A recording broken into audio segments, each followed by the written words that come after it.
Welcome to Cosmos the Cosmos, the shot, and here's to Heracles and the crab. Oh!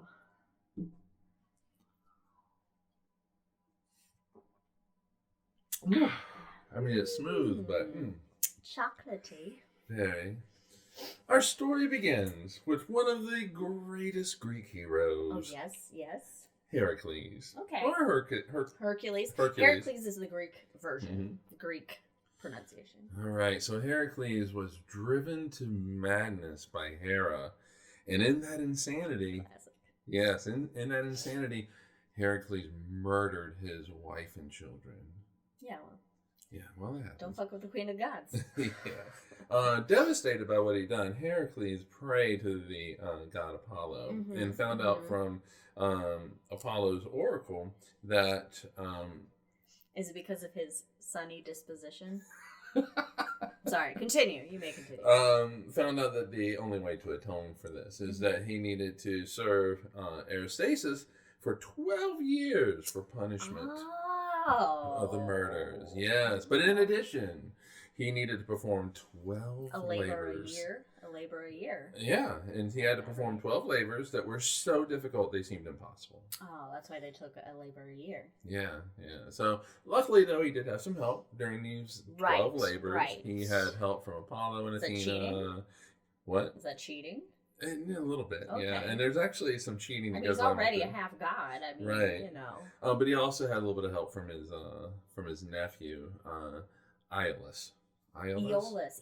Because if you watch Hercules on TV, Aeolus is Hercules' best buddy. Aeolus. Okay. Aeolus. I wasn't sure. I don't know that, but in the show it's pronounced Aeolus. Okay. All right. Yeah. Aeolus. Yeah. All right. So one of these tasks was to defeat the Lernian Hydra. Oh, Lernian? Yeah. Lernean. Lernian. Oh, okay. Lernian Hydra. And it was a beast that had 9 heads and poisonous breath. That's so, kind of like me in the morning when I first wake up. It terrorized... That's me before coffee. It terrorized the countryside of the small town of Lerna. Okay. And... that's why it's the Lernian. I gotcha. And in an effort to draw out the beast... Heracles shot flaming arrows at Hydra. Well, they didn't have bullets. And so Hydra's not happy. So don't poke the bear. Beast. Right, and so of course the beast attacked and lifted Heracles upside down by the feet.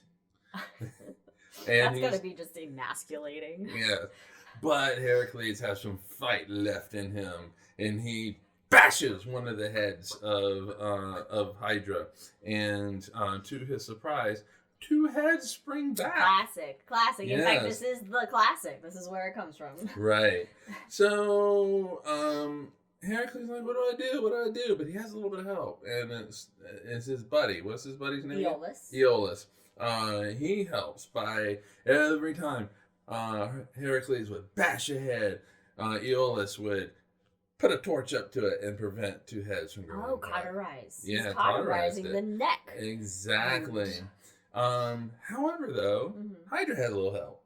Oh, but it already has 9 heads. I know, but Hera sends Cancer the crab, a little crab, to help Hydra, and the idea was to distract Heracles as he fights Hydra, but in the chaos of all this fighting, just nipping at heels, and in the chaos of all this, Heracles steps on Cancer and crushes him. Well, okay, why is Cancer so small? I was picturing like a giant, like in Elden Ring, the giant crabs. Yeah, well, I did read in one thing where it is big, but he still gets crushed. But okay, wow.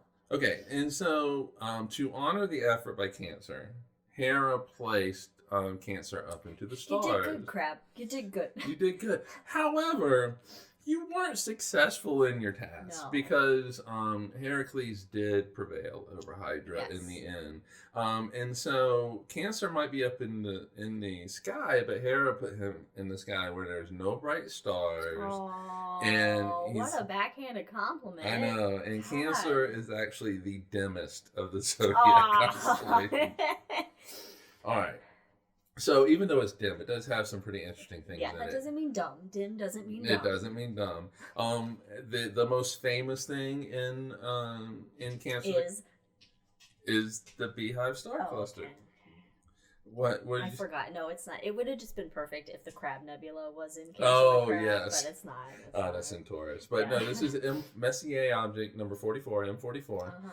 It's also known as the Beehive. To the Greeks, it was Precipe, something like that. Persephone? No, Praesepe. I don't know, All but right. it means like manger or cod or crib or something like that. But so Beehive is just much easier for me to say. And Galileo, it was one of the first objects he looked at in 1609 with his newly constructed telescope, not invented by him, but he was the first to turn it to the sky. That's cool. It's about 600 light years away. All right. Contains about 1,000 stars, most of which are small red dwarfs. They're all little brothers and sisters. It's a globular cluster? No, it's an open cluster. It's in the Milky Way. Okay. So it's like the Pleiades. Gotcha. All right. Of all the stars in Cancer, 10 of the stars have known exoplanets. The most famous of which is 55 Cancri, which has 5 known planets, 1 Earth-size, 4 gas giants, and one of those planets is in the star's habitable zone. So if the conditions are right, there could be liquid water on its surface. Ooh. Yes, but the conditions have to be right. Yeah. So even though Cancer is kind of a smallish and very dim constellation, but not dumb. Not dumb. Cultures around the world have seen it. They've constructed stories around it. Well, they also had a lot less light pollution, so they, so while Cancer may be pretty dim to us, back in the day, it was more noticeable. Especially like the Beehive, you could see it. What? Yeah, you can. It looks like a faint nebula sitting in the middle of it. Okay. In fact, it's in the heart. Oh, that's cool. That's cool. And so the Chinese were like, it's in the heart. But anyway, we looked at the Greek story, but every society, every culture had stories. That